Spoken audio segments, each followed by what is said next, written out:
The guardian of the tomato patch. There it is, guys. Protecting all our tomatoes from bugs. Hi guys, welcome back to the channel. My name is Mandy, and if you're new here, a special welcome and thanks for joining us, and thanks for coming along to find out the quickest and easiest way to peel tomatoes. Certainly my favorite way and my easiest way. And if you're old here, you're going to know that I've been a little bit absent. Last week I was feeling very under the weather. I'm still very under the weather, but I have been plugging along. So I'm going to, maybe in the next couple weeks, just maybe try to put out one video a week.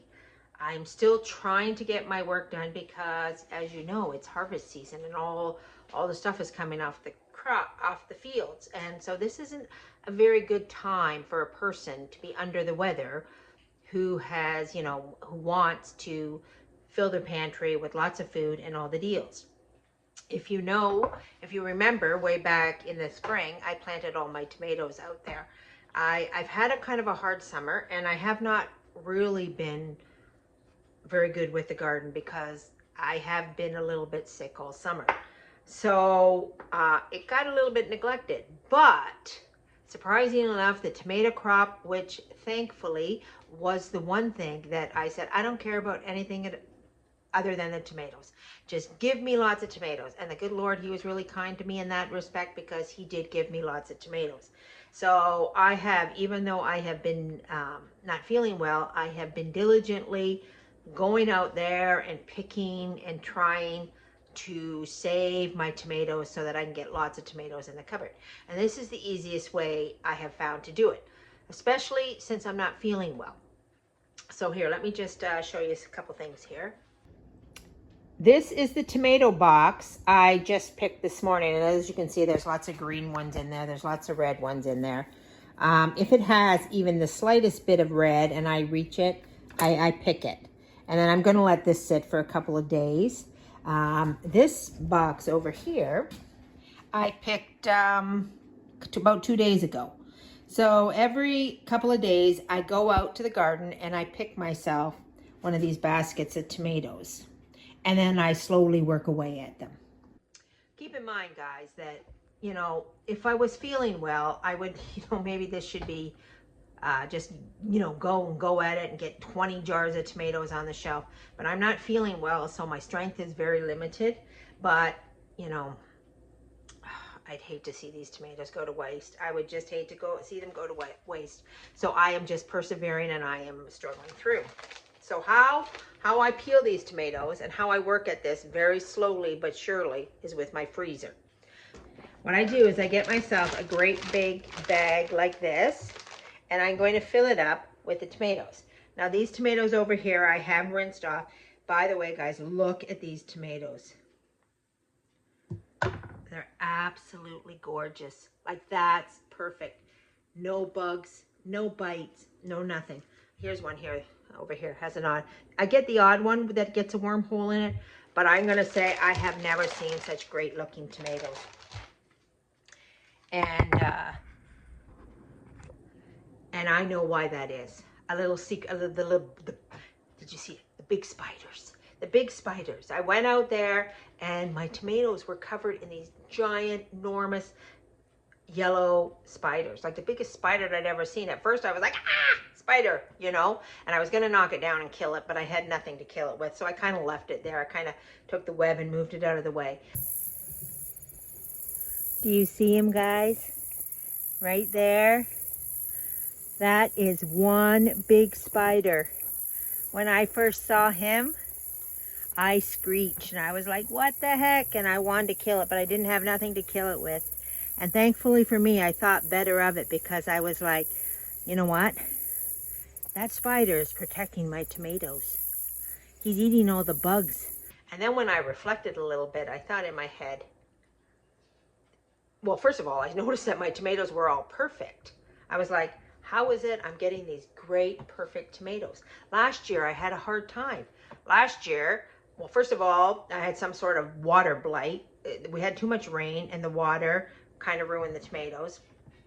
And then If the water wasn't enough of a problem, then I got these great big giant green carpet. I don't know what they were. I call them tomato green. They were like this big. They were massive, and they ate all what the water didn't kill. These bugs took care of the rest. But this year, I haven't, and so I was kind of ready for those bugs. I said, I got to get myself, you know, a pesticide or something to kill that bug, because he's not coming again and stealing my tomatoes. He's not. I'm not letting that happen. But fortunately, maybe unfortunately, I don't know. I wasn't really prepared because I was not feeling well. So I wasn't looking after it as diligently as maybe I would have been if I had been feeling well. So I didn't go get a pesticide, and then I noticed that these spiders had preserved all my tomatoes. So I go out there and I'm very, very careful when I'm picking the tomatoes. If there's a big spider web, I just kind of move it to the side so the spider runs off with it, and then I come in and I pick my tomatoes, because I know those spiders are killing all the bugs. They're carnivores, guys. They eat the bugs. They don't eat the plants. They don't eat the tomatoes. They eat the bugs. So if you're lucky enough to get those friends of the garden in your garden, don't squish them. Don't get rid of them. Keep them there, because I'm telling you, they've been great for me. So anyway, back to our tomatoes here. So after I just rinse these, although they're so perfect, unless they hit the ground, there's no dirt on them, there's no pesticides on them, there's nothing on them. I just take out the core. You can also do this if you want to put an X in the bottom, but I just find it just as easy just to take out the core, and I'm going to fill this bag up with these tomatoes. Once my bag is filled, I'm going to pop them in the freezer. And I have made lots of room in the freezer so that by not buying anything and not keeping anything in the freezer, so I can get through these tomatoes. And then we'll go on to step 2. Okay, guys, so I have several of these type of racks. They're sort of grilling rack or a broiling rack for the oven, but this has you know, a rack that elevates it off the bottom of the pan. I have a couple of this. Here's another style. This was like, I think this was like supposed to be like an air frying rack for potatoes or whatever that, but I find these best to use for my tomatoes. So here's my bag, frozen tomatoes, rock hard. So I'm just going to set them all out onto these racks.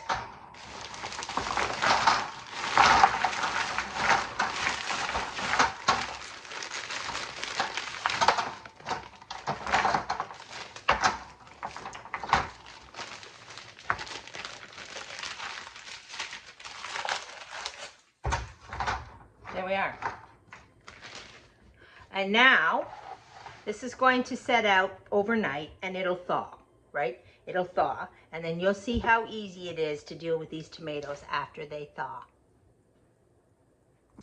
All right, guys, we're back. It's day 2. I've had my tomatoes sitting out over here overnight, and we're gonna have a look at them now. So here they are. Now you can see all the water has gone down there, and all I have to do is take the skin off.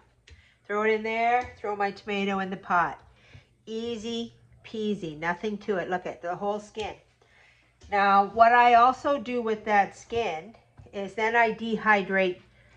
I put the skin in the dehydrator, and then I grind that into a tomato paste, so it works good. Here, I just want to show you this one here. Oops. So as you can see, there's nothing to this. See this here? This was a mark here. That mark just comes right out. Comes right out. It's left behind. Easy peasy. This is got to be the easiest way of peeling tomatoes. So that's it, guys. Nothing easier than that. And especially too, if you're limited like I am and was feeling under the weather, still feeling under the weather, but I'm plugging through here just for you guys. And getting this video made for you. I probably will be maybe a little absent over the next couple of weeks, but I am going to get better and I am going to come back. But I did actually want to discuss, now that the tomatoes are out of the way, I just wanted to mention something to you that I found a little unnerving. The other night I was listening to something on YouTube. It was Bishop Sheen, who I listen to all the time. If you're not familiar who Bishop Sheen is, he was a bishop in the Catholic Church, but he was also a huge television personality in the 50s. He had a television show, and so all through YouTube, there's always tapes of his show, right? And you know, he's very enjoyable. He was huge. He was a huge big star. So he's very enjoyable to listen to, and his words of wisdom are truly inspiring. So the other night, I was listening to, I put on one of, something that I thought was Bishop Sheen. And in the middle of it, it started to sound a little ominous. And I was just like, okay, who is this I'm listening to? It still sounds like Bishop Sheen. And then I realized the clip I was listening to, the YouTube clip I was listening to, was over 2 hours long. And it started out fine, but in the middle of it, it switched over into AI, and it was no longer Bishop Sheen. I was not listening to Bishop Sheen. I was listening to AI. And it's very, very difficult to know the difference. And we're living in an age right now where AI is becoming more and more prevalent, especially on YouTube. If they think they can take somebody famous and they can make money off of him, especially somebody who's deceased. Bishop Sheen is deceased, so may he rest in peace. But he is an open target, because nobody's going to be coming after you for the content, for his content, right? He's deceased. So you can put out all the Bishop Sheen clips you want and nobody's going to come after you. But that means also that if I were popular and big enough, that somebody could take me and turn me into AI, and you wouldn't know the difference. I find that really scary, guys. Like, I do find that scary. That means you never know what you're listening to. Here in Canada, of course, Mark Carney is our Prime Minister. And I noticed a few months ago that I was constantly getting an advertisement of Mark Carney telling me how to invest my money. And at first I thought, that's really weird that Mark Carney would do this. He's the Prime Minister of Canada. He does not need to come and make ads about how to invest your money. And then I realized, of course, this isn't Mark Carney, you fool. This is AI. Somebody has taken him. So they take anybody. They can take anybody and do that with. So please, guys, it's a scary world out there.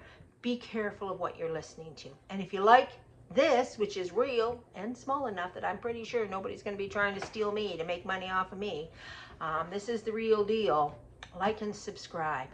And hopefully I get a little bit better and get a little bit more energy. I'm really lacking energy, guys, is what I'm really lacking. And I can come back and be giving you some more content of, you know, living a real life and not an AI life, because we're coming into these scary times. Anyway, guys, go out, do something real, plant some tomatoes. A little late for planting tomatoes, but harvest your tomatoes, buy some tomatoes.